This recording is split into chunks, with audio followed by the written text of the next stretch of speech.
अस्सलाम वालेकुम। आज की वीडियो में हम करेंगे एक्सरसाइज 1A जो कि mathematics book 2D2 seventh addition जो न्यू एडिशन आया है उस एक्सरसाइज है ये। और इसका हम करेंगे जी क्वेश्चन नंबर 7 तो मैं पहले सॉल्व कर चुकी हूँ, लेकिन वो मैंने रेशो के मेथड से सॉल्व किया था, तो मैंने कहा इसको सिंपल वे में भी सॉल्व करके मैं आपको दे देती हूँ। ठीक है, एक क्वेश्चन को करने के काफ़ी सारे मेथड्स होते हैं। ठीक है, तो मैंने कहा चलो एक और मेथड से सिंपल से जैसे हम पहले कर रहे थे वैसे ये भी करके दे देती हूँ। ठीक है, और क्वेश्चन नंबर 8 जो है वो हम करेंगे क्योंकि काफ़ी सारे स्टूडेंट्स जो हैं वो कमेंट सेक्शन में कह रहे थे कि उनको क्वेश्चन नंबर 8 जो है वो समझ नहीं आ रहा 1A का, तो दैट्स वाई वो मैं कर रही हूँ। काफ़ी सारे स्टूडेंट्स थे जिनमें से कुछ के ही नाम मुझे याद हैं, शमस, कुरतलैन, साइमा, ये सारे कह रहे थे कि आप करवा दें। तो फिर हम आज ये करेंगे क्वेश्चन नंबर 7 और क्वेश्चन नंबर 8। तो स्टार्ट करते हैं। क्वेश्चन नंबर 7 है जी हमारे पास कि z is directly proportional to x and z is equal to 12 when x is equal to 3, find the value of x when z is equal to 18। ठीक है, तो इसका सोल्यूशन स्टार्ट करते हैं।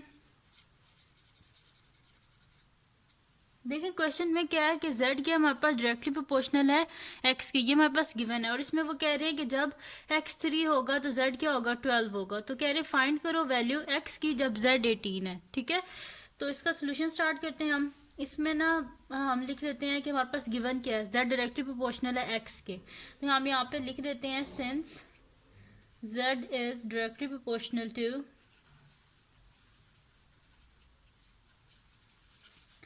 z is directly proportional to x। ठीक है, हमारे पास क्या है जी, z डायरेक्टली प्रोपोर्शनल है x के, तो डायरेक्टली प्रोपोर्शनल है अगर ये x के तो ये इस फॉर्म में लिखा जाएगा z is directly proportional to x।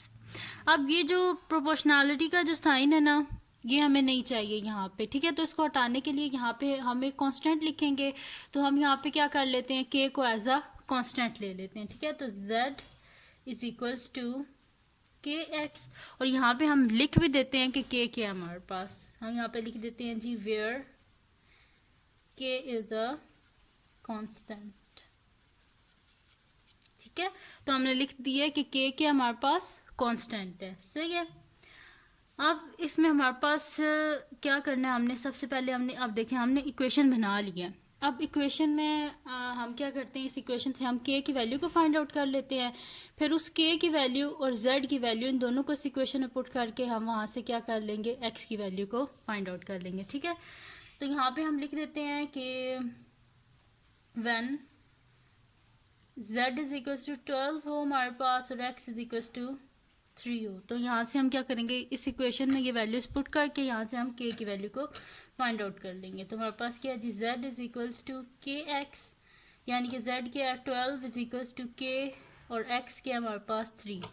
हमें किसकी वैल्यू चाहिए, k की वैल्यू चाहिए, बोथ साइड पे 3 से डिवाइड कर देंगे। ठीक है, 3 और 3 कैंसिल आउट एंड 3 4 द 12, यानी कि k की वैल्यू क्या आ गई हमारे पास 4। ठीक है, k आ गया हमारे पास 4, तो इक्वेशन क्या बन गई हमारे पास, z is equals to 4x। ठीक है, ये आ गई हमारे पास इक्वेशन। अब हमें किसकी वैल्यू चाहिए, z की वैल्यू गिवन है, हमने x की वैल्यू को हमने फाइंड आउट करना, तो इसी इक्वेशन में हम z की वैल्यू को भी पुट कर देते हैं, वहाँ से इजीली हम x की वैल्यू को फाइंड आउट कर लेते हैं। ठीक है, सॉरी।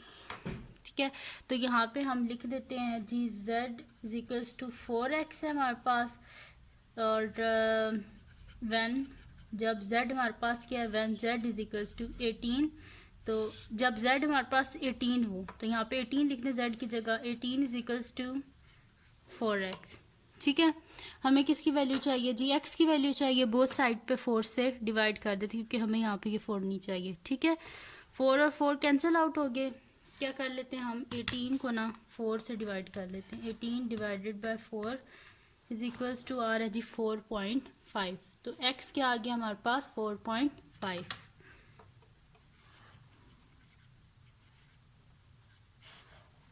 ठीक है, यानी कि ये हमारे पास सोल्यूशन आ गया है। जब z क्या होगा हमारे पास, जब z 18 होगा तो x क्या होगा 4.5। ठीक है, तो ये था इसका सोल्यूशन। ये मैंने रेशो वाले मेथड से किया था, उससे भी यही आंसर आया था और इस तरह किया है। तो भी यही आंसर आया। ठीक है, तो एक क्वेश्चन को करने के काफ़ी सारे मेथड होते हैं, तो अब आप देख लीजिएगा कि अगर आपको वो मेथड आसान लग रहा है तो आप वैसे कर लीजिएगा, अगर ये आसान लग रहा है तो ऐसे आप कर लेना। ठीक है, तो आप करते हैं जी नेक्स्ट क्वेश्चन। नेक्स्ट है हमारे पास क्वेश्चन नंबर 8।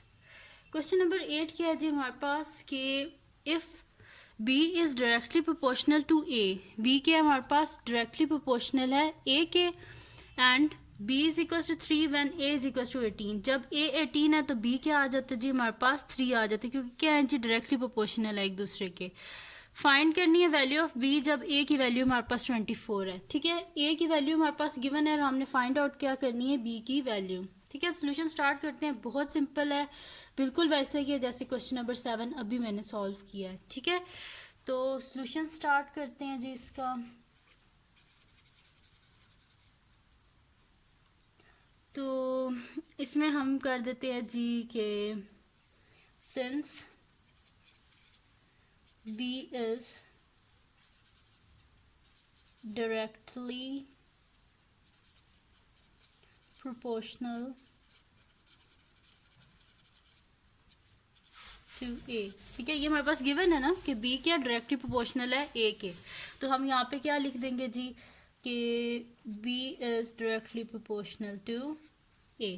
ठीक है, ये प्रोपोर्शनैलिटी का साइन हमें यहाँ पे नहीं चाहिए। ठीक है, तो हम इसको हटाने के लिए यहाँ पे क्या करेंगे, एक कांस्टेंट को इंट्रोड्यूस कराएंगे।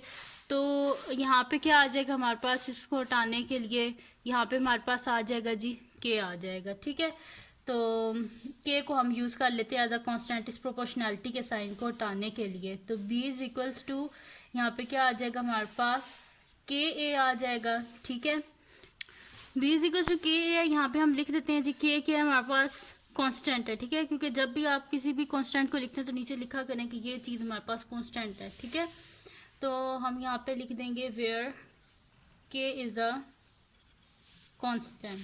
ठीक है, हमने लिख दिया कि के हमारे पास एक कांस्टेंट है। अब हमने क्या करना है, के की वैल्यू को फाइंड आउट करना है। ठीक है, के की वैल्यू जब हम फाइंड आउट कर लेंगे ना, फिर हम क्या करेंगे, इसी ये जो इक्वेशन हमने की है फाइंड की है, ठीक है, इसी इक्वेशन में हम ए की वैल्यू को भी डाल देंगे 24 को। ठीक है, तो हमारे पास इजीली क्या आ जाएगी, बी की वैल्यू जो हमने फाइंड आउट करनी है। ठीक है, तो अब के की वैल्यू को हम किस तरह फाइंड आउट करेंगे, के की वैल्यू को हम इस तरह फाइंड आउट करेंगे कि जो हमारे पास गिवन है ना ए और बी की वैल्यूज़, वो इस इक्वेशन में हम डाल देंगे। यहाँ से हमारे पास किसकी वैल्यू आ जाएगी, के की, फिर के की वैल्यू और ए की वैल्यू को यूज़ करके हम क्या कर देंगे, बी की वैल्यू को फाइंड आउट कर लेंगे। ठीक है, तो यहाँ पे हम लिख देते हैं जी when b is equals to 3 and a is equals to 18। ठीक है, हमारे पास क्या है जी, B is equals to k a, ये हमारे पास इक्वेशन है, इसमें की वैल्यूज़ डाल देते हैं। बी क्या है जी हमारे पास 3 है, के की वैल्यू नहीं पता, और ए की वैल्यू क्या है हमारे पास 18। हमें किसकी वैल्यू चाहिए, के की वैल्यू चाहिए ना, बोथ साइड पे क्या कर देंगे 18 से डिवाइड। ठीक है, बोथ साइड पे हमने क्या कर दिया, 18 से डिवाइड कर दिया, तो यहाँ पे 18 और 18 कैंसिल आउट हो गए। ठीक है, और यहाँ पे अगर आप चाहते हैं तो कटिंग कर लें। ठीक है, ये आया ना हमारे पास के इज इक्वल्स टू,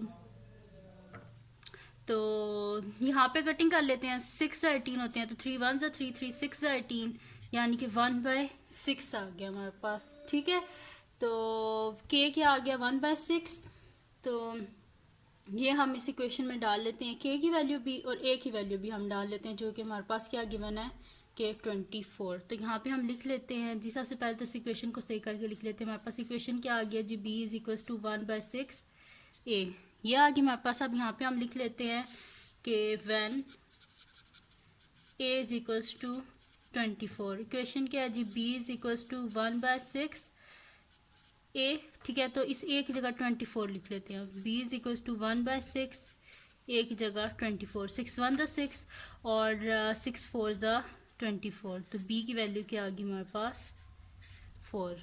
ठीक है, यानी कि जब भी ए की वैल्यू 24 होगी तो बी की वैल्यू क्या आ जाएगी हमारे पास, बी की वैल्यू आ जाएगी जी हमारे पास 4। तो ये थी जी आज की वीडियो, जिसमें मैंने आपको कराया क्वेश्चन नंबर 7 और क्वेश्चन नंबर 8 D2 जो 7th एडिशन है, न्यू एडिशन जो है उसकी एक्सरसाइज है ये और उसकी क्वेश्चन मैंने कराए हैं, ठीक है।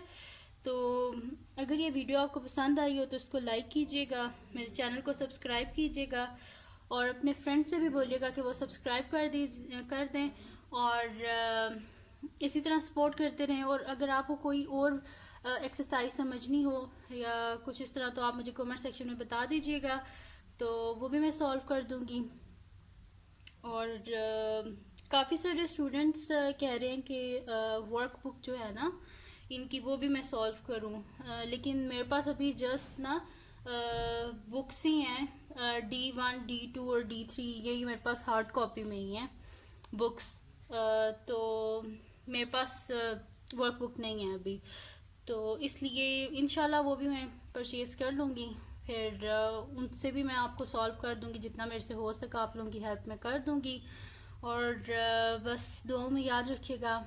अल्लाह हाफ़िज़।